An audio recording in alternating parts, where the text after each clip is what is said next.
Hello students, कैसे हैं आप सब लोग। हो सकता है आपके एग्ज़ाम्स चल रहे हों, तो उम्मीद करती हूँ आपके एग्ज़ाम्स अच्छे चल रहे होंगे, राइट। तो आज क्लास 6 के बच्चों के लिए मैं साइंस चैप्टर 3, जिसका नाम है mindful eating a path to a healthy body, के नोट्स लेकर आई हूँ। नोट्स से एग्ज़ाम में पढ़ना बहुत अच्छा लगता है क्योंकि उसमें शॉर्ट में सब कुछ दिया रहता है। आपका पूरा चैप्टर भी रिवाइज हो जाता है और आपके अच्छे नंबर आते हैं। तो आज एग्ज़ाम रिवीजन स्पेशली के लिए मैं आपके लिए नोट्स लाई हूँ। स्टार्ट करते हैं। One who eats food that is wholesome in moderate quantity and appropriate to the season, time and place is healthy. जो भी अच्छा खाना खाता है, नॉर्मल क्वांटिटी में खाता है, बहुत ज़्यादा भी नहीं और बहुत कम भी नहीं, अप्रोप्रिएट सीजन के अकॉर्डिंग खाता है। जैसे गर्मियाँ हैं तो उसमें लौकी, तोरी, टिंडे ऐसी सब्जियाँ खानी चाहिए, ग्रीन वेजिटेबल, जिससे कि आपकी बॉडी ठंडी रहे, ठीक। और जैसे सर्दियाँ आती हैं तो उसमें जो सीजनल वेजिटेबल्स आती हैं, जैसे आपकी मूली, गाजर, ये सब खानी चाहिए। टाइम एंड प्लेस के अकॉर्डिंग खाते हैं। टाइम मतलब मॉर्निंग में ब्रेकफास्ट जो है वो बहुत हैवी होना चाहिए, आपका जो लंच है वो नॉर्मल होना चाहिए, और जो डिनर है वो एकदम बेगर की तरह होना चाहिए, बहुत कम खाना चाहिए, क्योंकि रात को खाने के बाद आप सो जाते हैं तो डाइजेशन कम होता है, ठीक। इस तरीके से जो खाना खाता है वो हमेशा हेल्दी रहता है। Now what do we eat? Food diversity. Food diversity मतलब अलग अलग तरह का फूड है। We eat different types of food every day. रोज़ हम अलग अलग टाइप का फूड खाते हैं। There is diversity in what people eat due to region, culture and crop availability. इस चीज़ का भी फ़र्क पड़ता है। अलग अलग खान पान, अलग अलग स्टेट्स आपने देखे होंगे इंडिया में, गुजरात, पंजाब, यहाँ सब में अलग अलग खाना होता है। जैसे पंजाब है, वहाँ पे मेन क्या होता है, मक्के की रोटी, सरसों का साग, हर जगह की एक स्पेशलिटी होती है ना। तो अलग अलग रीजन्स की वजह से अलग अलग क्रॉप्स यहाँ अवेलेबल है, उस टाइप से खाना खाते हैं लोग। Food preferences vary from person to person and place to place. Now, food in different regions. Traditional food of a state is based on locally grown crops. जो ट्रेडिशनल फूड होता है ना, जो वहाँ का आप एक तरह से कह सकते हैं, जो वहाँ पे लोग खाना ज़्यादा खाना पसंद करते हैं, तो वो होता है जो क्रॉप्स वहाँ उगाई जाती हैं। पंजाब का एग्जांपल दिया मैंने आपको, मक्के की रोटी और सरसों का साग। इसी तरीके से अलग अलग जगह पे इम्पॉर्टेंस होती है। एग्जाम्पल पंजाब, वीट, मेज़, मक्के दी रोटी, सरसों का साग, ये वहाँ पे बहुत आराम से खाया जाता है, ज़्यादा खाया जाता है, लोकली ग्रोन क्रॉप है ये। तो आप कह सकते हैं traditional food of Punjab is मक्के दी रोटी एंड सरसों का साग। अब कर्नाटका में क्या होता है, वहाँ पे राइस और रागी जो है वो उगाते हैं वो लोग, तो उससे क्या बनता है आपका इडली, डोसा, रागी मठ, तो ये सब खाते हैं वहाँ पे। इडली डोसा ज़्यादा चलता है कर्नाटका में। मणिपुर में क्या होता है, वो राइस और बैम्बू वहाँ पे ज़्यादा उगता है, तो वो बनाते हैं उससे इरोम्बा एंड कनगसोई, ये उनकी डिशेज हैं ना। India food diversity is due to its varied climate, soil and tradition. अब आप बोलेंगे कि अलग अलग जगह पे अलग क्रॉप्स क्यों उगती हैं, जो पंजाब में उगती हैं वो कर्नाटका में क्यों नहीं उगती? क्योंकि वहाँ की क्लाइमेट अलग है, वहाँ का सॉइल अलग है, और वहाँ का वैसे भी अब ट्रेडिशन अलग हो चुका है, तो वहाँ पे अलग तरह से खाना खाया जाता है। Now 3.1.2 change in cooking practices. Traditional tools पहले क्या हम यूज़ करते थे, कुकिंग प्रैक्टिस मतलब कैसे कुक किया जाता है खाना।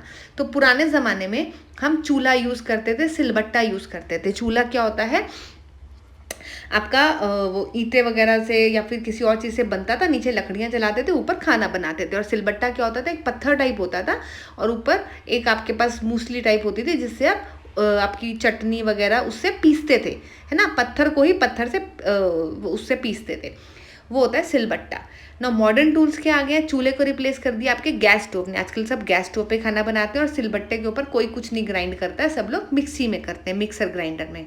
तो रीजंस क्या है इसके चेंज के? एक तो टेक्नोलॉजिकल डेवलपमेंट है, टेक्नोलॉजी बहुत ज़्यादा डेवलप हो चुकी है, और दूसरा लोगों के पास अब टाइम भी नहीं है, क्योंकि धीरे धीरे सब एडवांस हो रहे हैं, डेवलप हो रहे हैं, और लोग जल्दी जल्दी काम करना चाहते हैं, उन पर काम धीरे होता था। और दूसरा ट्रांसपोर्टेशन एंड कम्युनिकेशन इम्प्रूवमेंट। अब ट्रांसपोर्टेशन में भी काफ़ी इम्प्रूवमेंट हो गया, तो जगह जगह पर, छोटी छोटी जगह पर भी ये सब टूल्स पहुंच जाते हैं। What are the components of food? Food contain nutrients. Food में क्या क्या कंपोनेंट्स होते हैं, किस किस विटामिन, मिनरल्स क्या क्या होते हैं उसके अंदर? तो food contain nutrients, substances that provide energy, support growth, repair tissue and prevent diseases. तो एक बैलेंस डाइट क्या होती है, जिसमें ये सब कुछ हो, ठीक है। फूड में न्यूट्रिएंट्स होते हैं, और आपको फूड एनर्जी देता है, ग्रोथ में हेल्प करता है, कोई टिश्यूज़ आपके कुछ आपको चोट लग गई तो उसको रिपेयर करता है, और प्रिवेंट करता है डिजीजेस को, आपकी इम्यूनिटी को बढ़ाता है। Next is carbohydrates. कार्बोहाइड्रेट्स क्या होता है, कोई कहेगा एनर्जी गिविंग फूड, एनर्जी आपको कार्बोहाइड्रेट से मिलती है। They provide instant energy, instant मतलब तुरंत देते हैं। Example rice, wheat, sugar, potato, bananas and mangoes. इन्हें आप खाएंगे एकदम से आपको ताजगी महसूस होगी, आपको लगेगा यस मेरे अंदर भी थोड़ी ताकत आ गई है। टेस्ट कैसे करते हैं, कार्बोहाइड्रेट का टेस्ट होता है बेटा, it turns blue black with iodine, जिसे आप स्टार्च टेस्ट कहते हैं। आप अगर अपना पोटैटो के कुछ ड्रॉप्स लेंगे, आपको उसका रस निकाल कर, तो वो ब्लू ब्लैक कलर का हो जाएगा जब उसको अंदर आप आयोडीन की ड्रॉप्स डालेंगे। ठीक है, तो इसको आप बोलते हैं स्टार्च टेस्ट। अब फैट, फैट क्या होता है, इसको एनर्जी स्टोर हाउस बोलते हैं। मतलब जब आपके बॉडी में एनर्जी खत्म हो जाती है तो बॉडी जो है वो फैट में से एनर्जी लेती है, उनको फैट को यूज़ करती है आपके, और आपकी बॉडी को एनर्जी प्रोवाइड करती है। तो वो एक तरह से आपका स्टोर हाउस हो गया। It helps to store energy and keep the body warm, body को वार्म भी रखती है। सोर्सेज क्या है फैट के आपके, ghee, butter, nuts, seeds and coconut. अब जिन लोगों को हार्ट की प्रॉब्लम होती है उनको फैट कम लेना चाहिए, घी, बटर, ये सब ऑयल वगैरह कम खाना चाहिए। अच्छा, अब इसका फैट का टेस्ट कैसे होता है बेटा, it leaves an oily patch on paper. अगर आप पेपर पे उसको लगाएंगे तो आपका पेपर जो है वो ट्रांसल्यूसेंट सा हो जाएगा। ठीक है, उसके ऊपर एक ऑयल का पैच हो जाएगा। ये उसका टेस्ट हो गया। तो इसमें आप लोग को टेस्ट भी साथ साथ बता रहे हैं जिससे आपको रिवाइज करने में आसानी हो। थर्ड आया आपका प्रोटीन्स। प्रोटीन्स क्या करते हैं, they our body building food, इससे आपका मसल्स बनती हैं। आपने देखा होगा जो लोग जिम जाते हैं उन्हें हाई प्रोटीन वाली डाइट खानी होती है क्योंकि उनकी मसल्स बिल्ड होती हैं उससे। It help in growth and repair. Plant sources क्या है प्रोटीन के, पल्सेस, पीस, सोयाबीन। ठीक है, दालें, पल्सेस मतलब दालें, पीस तो आपको पता ही है मटर, और सोयाबीन, इनमें बहुत ज़्यादा प्रोटीन होता है। और एनिमल सोर्सेज क्या है, milk, egg, fish, meat. Egg, fish, meat में बहुत प्रोटीन होता है। चलो अब हम करते हैं प्रोटीन्स का टेस्ट। इसमें आपको जो भी फूड आइटम लेना है उसका पेस्ट बना लो, उसको एक टेस्ट ट्यूब में डालो, उसके अंदर फिर 2-3 ड्रॉप्स ऑफ पानी डालो, शेक करो। अब उसके अंदर क्या डालो, 2 ड्रॉप्स ऑफ कॉपर सल्फेट। ठीक, उसको 2 मिनट रेस्ट करने दो। फिर उसके अंदर डालो 10 drops of caustic soda. Caustic soda डाल दिया, अब उसको थोड़ी देर के लिए रेस्ट करने दो। अब अगर उसके अंदर वॉयलेट कलर आ जाता है तो इसका मतलब प्रोटीन्स हैं, आपके फूड में प्रोटीन्स हैं। अब हम करेंगे deficiency diseases from nutrient lack. अगर आपकी बॉडी में कोई भी न्यूट्रिएंट नहीं है तो उससे आपको डेफिशिएंसी डिजीज हो जाती है, मतलब उस चीज़ की कमी से आपको बीमारी हो जाती है। तो सबसे पहले हमारा विटामिन ए। विटामिन ए पहले आपको पता होना चाहिए ज़रूरी किसके लिए, तभी आप बताओगे उसकी कमी से क्या प्रॉब्लम हो सकती है। विटामिन ए आपकी आंखों के लिए बहुत ज़रूरी होता है। इसमें अगर आपकी बॉडी में विटामिन ए नहीं होगा, कम होगा, तो आपको नाइट ब्लाइंडनेस हो सकती है। सिम्टम क्या होंगे नाइट ब्लाइंडनेस के, मतलब रात को दिखना कम हो जाएगा। ब्लाइंड एकदम ब्लाइंड नहीं हो जाते, दिखना बहुत कम हो जाता है। तो सिम्टम क्या होता है इसके, पुअर विजन, मतलब कम दिखता है स्पेशली एट नाइट। और आपके सोर्सेज क्या है, मतलब आपको विटामिन ए मिलता कहाँ से है, कैरेट, पपाया, मैंगो, मिल्क। याद रखना जितने भी येलो फ्रूट्स है ना उससे आपको विटामिन ए मिलेगा। अब दूसरा है विटामिन B1। B1 की कमी से क्या हो जाता है आपको, बेरी, ये बी से ही शुरू है, बेरी डिजीज़ का नाम है। सिम्टम क्या होते हैं बेरी में, टिंगलिंग होती है, मतलब आपको ऐसे लगेगा जैसे अंदर से मच्छर से काट रहे हैं आपको पैर वगैरह में, टिंगलिंग। ये समझ लो जैसे पैर सो जाता है बहुत देर तक एक जगह पे रखा जाए तो उस सेंसेशन को टिंगलिंग बोलते हैं। स्वेलिंग हो जाती है, कहीं कहीं आपको स्वेलिंग होने लगेगी, सूजन आने लगेगी, और ब्रीदिंग में ट्रबल, आपको सांस लेने में तकलीफ होगी। अच्छा, आपको सोर्सेज क्या है, कहाँ से मिलेगा, whole grain, legumes, milk products, इन सब से आपको आपका विटामिन B1 मिल जाएगा। अब विटामिन सी जो होता है उसकी कमी से हो जाती है स्कर्वी। स्कर्वी क्या होती है बेटा, जो आपके गम्स होते हैं ना दांत के, जिसमें दांत लगे होते हैं, मसूड़े, वो सूज जाते हैं, स्वेल हो जाते हैं, और उसके अंदर से ब्लीडिंग होने लगती है और पेनफुल कंडीशन होती है वो। तो इसके सिम्टम्स क्या हो गए स्कर्वी के, ब्लीडिंग गम्स, पुअर हीलिंग। तो आपकी बॉडी में कहीं भी चोट लग जाएगी तो उसको ठीक होने में टाइम लगता है, उसे पुअर हीलिंग बोलते हैं। अब विटामिन सी मिलता कहाँ से आपको, लेमन, ऑरेंज, आंवला, गुआवा। इसको कैसे याद करेंगे, विटामिन सी हमेशा खट्टे फ्रूट्स में मिलेगा आपको। जितने भी खट्टे फ्रूट्स हैं ना, जैसे लेमन है वो भी खट्टा है, ऑरेंज भी खट्टा होता है, आंवला कितना खट्टा होता है, और गुआवा में भी थोड़ा सा खट्टापन आता है, उसमें भी आपको विटामिन सी मिलता है। तो अगर आप ये सब चीज़ें खाएंगे आपको स्कर्वी कभी नहीं होगी, आपको दांतों में कोई प्रॉब्लम नहीं होगी। अब चलते हैं नेक्स्ट आया आपका विटामिन डी। विटामिन डी की कमी से क्या हो जाता है, रिकेट्स। विटामिन डी किसके लिए एसेंशियल होता है, आपकी बोन्स के लिए। जितनी भी आपकी बॉडी में बोन्स है ना उनके लिए विटामिन डी बहुत ज़रूरी है।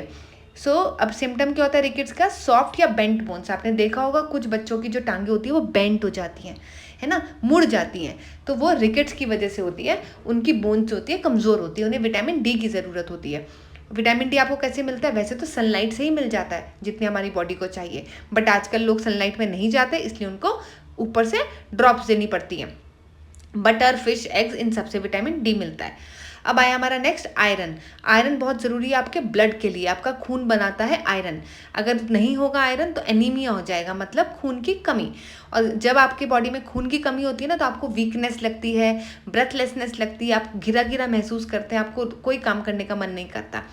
तो आयरन मिलता कहाँ से है? Green leafy vegetables and pomegranate. आपने सुना होगा जब भी आपके अंदर खून की कमी होती है, डॉक्टर कहता है अनार का जूस पियो, है ना। और दूसरा स्पिनच, स्पिनच में बहुत आयरन होता है, जो पालक होती है, तो वो भी ग्रीन लीफी वेजिटेबल है।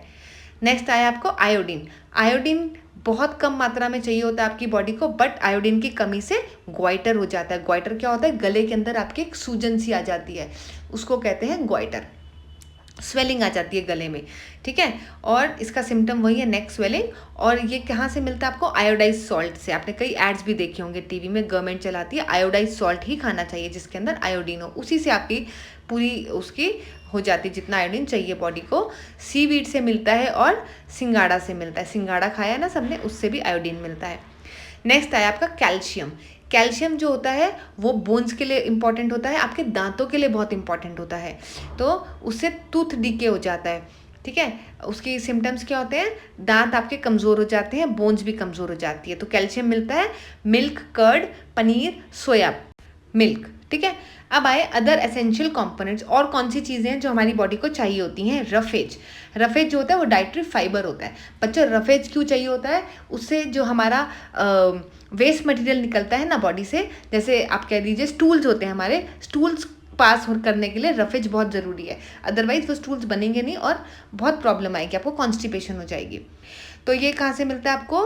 From plant based foods. Plant based food से मिलता है।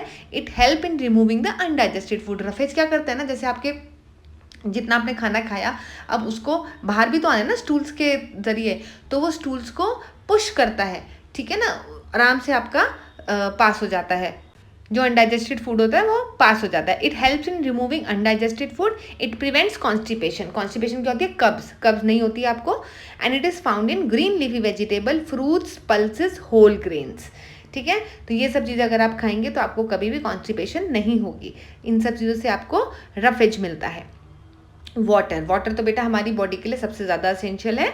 It is essential for absorbing nutrients. जितने अब आपने न्यूट्रिएंट्स लिए हैं वो ब्लड में कैसे जाएंगे, एब्जॉर्ब कैसे होंगे? वाटर के through. It removes waste via sweat and urine. जितनी स्वेटिंग होगी उतने टॉक्सिन्स आपके स्किन से बाहर आएंगे। It removes waste via sweat and urine, मतलब टॉयलेट जो आप करते हैं। It maintains body hydration and balance. Body को हाइड्रेट रखने में और उसको बैलेंस बनाने में वाटर का बहुत इंपॉर्टेंट रोल होता है। Now how to test components of food. मैंने ऑलरेडी आपको उसके साथ ही टेस्ट बता दी, यहाँ एक बार रिवाइज कर लेते हैं। स्टार्च टेस्ट कैसे करते हैं? आयोडीन डालेंगे तो ब्लू ब्लैक कलर आ जाएगा, result will be starch is present. Fat test करने के लिए you will it rub the food material on paper and if it will become oily translucent patch, it there is fat is present.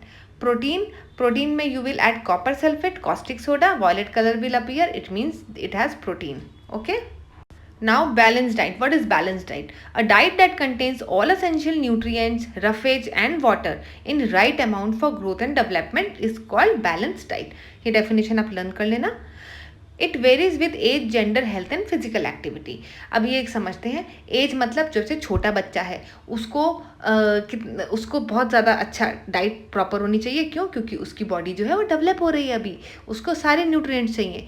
Gender जैसे females, अब females को iron ज़्यादा चाहिए होता है। क्यों? क्योंकि उनको पीरियड्स होते हैं, उनका ब्लड लॉस होता है, तो उस टाइम पे उनको खून की कमी हो सकती है। अब हेल्थ, अगर कोई बीमार है तो उसको आप बीमारों वाला खाना देंगे, दाल दलिया, और अगर कोई हेल्दी है तो उसको आप अच्छे से प्रोटीन, अंडा, ये सब दे सकते हैं, है ना। और दूसरा लास्ट आपका आया, अब लास्ट हमारा है फिजिकल एक्टिविटी। अगर कोई मजदूर है, रिक्शा चलाता है, तो वो उसकी फिजिकल एक्टिविटी बहुत ज़्यादा है, तो उसको एनर्जी रिच फूड खाना चाहिए, जैसे कार्बोहाइड्रेट्स, प्रोटीन्स। लेकिन जो बैठा रहता है, ऑफिस में काम करता है, तो उसको बैलेंस डाइट खानी चाहिए स्मॉलर क्वांटिटी में, क्योंकि उसकी फिजिकल एक्टिविटी इतनी नहीं है और उसके बॉडी में इतना ज़्यादा खाना नहीं जाएगा। अगर वो ज़्यादा खाने लगेगा कार्बोहाइड्रेट्स और वो सब, तो उसको मोटापा भी आ सकता है, फैट्स वगैरह अगर वो ज़्यादा लेगा। Now avoid junk food high in fats and sugar, low in nutrient. Junk food नहीं खाना चाहिए। क्यों बुरा होता है? क्योंकि उसके अंदर फैट ज़्यादा होता है, शुगर होते हैं जो हमारी बॉडी को हार्म करते हैं, न्यूट्रिएंट्स उसके अंदर बिल्कुल जीरो होते हैं, जैसे बर्गर पिज़्ज़ा वगैरह आप खाते हैं, मत खाइए। Example, roasted chana is healthier than potato wafer. अगर आप रोस्टेड चना खाएंगे ना तो वो बेटर होता है। जो चना होता है ना, चना चोर गरम, वो खाइए, है ना। ये जो आप चिप्स चिप्स खाते हैं लेस के, these are not healthy. Junk food causes obesity and health issues. तो बाद में इसकी वजह से ओबेसिटी मतलब आप मोटे हो जाते हैं और आपको हेल्थ के इश्यूज भी आने लगते हैं। मोटापा ही सारी बीमारियों की जड़ है, याद रखना। अब आता है हमारा मिलेट्स, जिसको हम न्यूट्री सीरियल्स भी बोलते हैं क्योंकि इसमें बहुत न्यूट्रिशन होता है। और मिलेट्स के एग्जाम्पल क्या है आपका? ज्वार, बाजरा, रागी, सांवा। ये सब रिच होते हैं फाइबर में, विटामिन, आयरन एंड कैल्शियम में। इसलिए आपको जो घर का आटा है उसके अंदर आप ये सब भी मिला सकते हैं ताकि आपको बहुत सारा न्यूट्रिशन मिल जाए। easily grown in varied climates and millets are now popular again for their nutritional benefits। आपने सुना होगा बाजरे की रोटी खाओ, ज्वार की रोटी खाओ, इन रागी बहुत अच्छा होता है। Now food miles means from farm to the plate. Farmer जब उगाता है खाने को और वो आपकी प्लेट तक पहुंचना है, उसे फूड माइल बोलते हैं।